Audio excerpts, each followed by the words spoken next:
Hey guys, welcome back to the channel. So today we have another shop talk video. Today's topic is going to be when it's time to tell a customer that their car is not worth fixing anymore. And this is a very sore subject that most mechanics won't even touch on for many reasons, but I figured we'd go ahead and have a talk about it and how I deal with the situation. Now before we go ahead and begin, guys, if you guys haven't subscribed to the channel, hit the subscribe button down below. Definitely help the channel grow, and smash that like button because it helps out. So with that said, let's go ahead and get into today's topic. So the premise of this video is recently I had a customer. They brought in, it was I believe a 98 Buick, and the car has been pretty well maintained. They've owned it since brand new.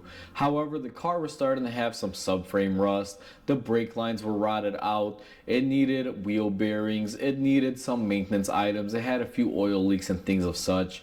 And this customer has always brought this car into me, and I've always kind of noted the condition, and I've always made sure to tell them like, hey, your subframe is starting to rot out and this and that. So they were always well aware, because at the end of the day, guys, even though I'm a mechanic and I am a shop and I do have to earn a living to be able to keep the doors open, I refuse to make a living by ripping people off or leading them on, in the sense of if a car needs 10 different repairs, I'm not gonna mention only the more critical ones to the customer just for that time being because I want to make some revenue or profit from them. I'm gonna disclose all of the issues with the car and let the customer make an appropriate decision, because I never want to be at the end of a talk with a customer that just spent, let's say, $1,000 fixing their car in the beginning of the month, and then at the end of the month they got to dump another $1,500 into it. Because in that scenario, most people would just say, hey, if you had told me and I had known, I could have taken the $2,500 and traded this in and bought a newer car. And it's a real plausible thing. I never want to be on the end of that conversation. Therefore, I make sure that when I get a car into the shop, it doesn't matter if I wind up scaring the customer or not, because at the end of the day, my whole point of my job is to be as accurate as I can. I'm going to give the car a whole look over and mention everything to them, not holding back anything. And sometimes, customers appreciate that. Sometimes they don't. I've gotten it both ways. Some customers tell me, oh, you don't know what you're talking about, I'm going to go someplace else. Then I've had some customers that are like, wow, thanks, Mike. I really appreciate it because I almost made a bad decision spending money on it. Now, that's the key takeaway there, where most mechanics won't say anything to customers, and they'll just kind of mention certain repairs and leave other repairs out because they're not as bad yet, is because, kind of like milking the cow. Is the best way to put it.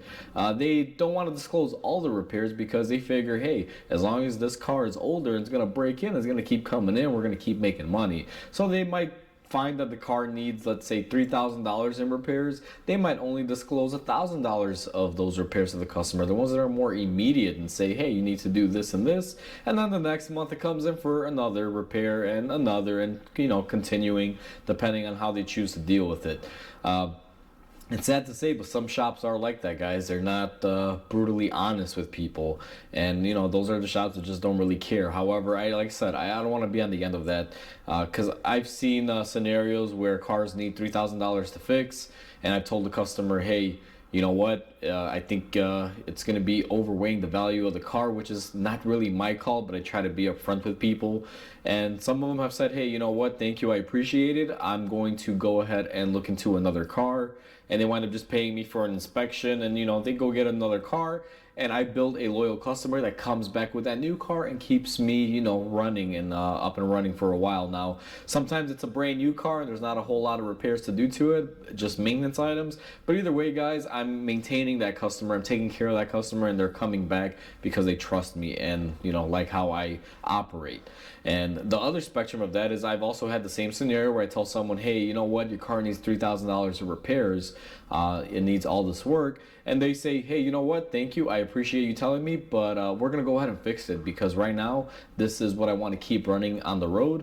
And at that scenario, I just make sure that I got all my ducks in a row, I guess you could say, that there won't be any other surprises for this customer, because if they're willing to spend that much money to fix up their existing car, I always tell them, like, okay, this is exactly what's going on with it now from what I can see and what I can find, just to give you a heads up. there may be another issue in the future, or while we're doing this repair, maybe something else might come up. I'm not exactly sure, just depending on the repair. Then it may involve a little bit more money now or in the future. And as long as the customer is made aware, it typically doesn't matter. I've had cars in here that I quoted for, let's say, a $3,000 job. And while I'm doing that work, other stuff breaks because the car is older and rusted, and we just run into some issues, or we run into the, hey, you might as well replace this while you're in there type scenario, and the bill goes from 3,000 to, let's say, 4,000. And most customers, when that happens that I've dealt with, they're perfectly fine spending the extra money because I've explained it to them beforehand and they are well aware. It's all about informing your customers, guys. I never want to be the guy that tells a customer, hey, you shouldn't do this or you should do this. And I never want to lead people on or turn them away. I want to give them the most accurate information so they make the best decision going forward. And it's a very tricky subject, because some shops, like I said, they're never going to mention it because they just want to keep milking the cash cow and keep making money from this car coming in and out of their shop for services. And then some mechanics, they just see it as, what, I am going to wind up losing money on this, because, obviously if you tell a customer they need to get rid of their vehicle, that vehicle is no longer going to be coming in for services, especially if it's an older vehicle that will be needing repairs as time elapses. You wind up losing some profit there. But in my scenario, what I've always find, guys, is if you do it that way and you're upfront with the customer, even if you wind up losing that car that may need $2,000 to $3,000 worth of work over the next year or two that you could potentially make as profit, you actually wind up gaining a customer for life because you told them up front. They, let's say, listen to your advice, or they have a different thought in their mind saying, I'm going to keep my car or I'm going to get rid of it. Now, if they keep the car, you obviously have a car that you're constantly working on or that's always coming in. If they wind up getting a new car, you do wind up losing some profit in the short term, is the best way to put it. And this happened to me with a recent customer. I told them that the car wasn't worth fixing, showed them all the little things it needed. They decided to not repair it and just go ahead and trade it in and get a new vehicle. They went out and they bought a 2022 model, brand new. And even though the car came with, I believe it was 2 or 3 free oil changers and such, they bring me their brand new car and I work on it here. Now, I'm not doing much on it except for oil changes and inspections and things of that nature. But that customer told me, he's like, hey, Mike, I appreciate you being upfront that this car will only be touched by you when it needs something. And they are disregarding even the free services from the dealer, even though I advise them, like, hey, first couple oil changes, take advantage of it. Why not? And for them, it's simply like, hey, they want us to schedule it in. We got to wait a couple hours. It's not even worth our time for the free oil change. We rather pay for it. Plus, they also want to keep it consistent where I only use certain products and I only carry certain products and they're always the same products. So my oil never changes. I don't switch suppliers to whoever's cheaper that month. I always stick with the same stuff I've always used. I'm very consistent, and sometimes that's what customers want. And in this scenario, the guy told me, he's like, anything and everything it needs, it's sticking with you because I want consistency. I don't want my car being seen by 4 or 5 different places, 4 or 5 different opinions, and 4 or 5 different types of things being used on it. And at the end of the day, that's how it worked out. So, for me, it's the brutal and honest policy. As long as you're upfront with people, you'll wind up, I guess you can say, winning in both scenarios. And that's the whole premise of this video, guys, is to, kind of educate people that there are a lot of different types of mechanics out there. There are your brutally honest ones that will somewhat inform you if you're getting too deep into the hole. And as long as you're okay getting deep into the hole, that's fine. At the end of the day, I don't care. If you have a 1990 car and you want to put 20 grand into it, I'm more than happy to do all that work for you. But as long as you're made aware and there's no issues, I just never want to be blamed for anything in the end for someone telling me like, hey, you led me on, I spent all this money and now my car still isn't running. You kind of got to know what you're getting into before you get into it.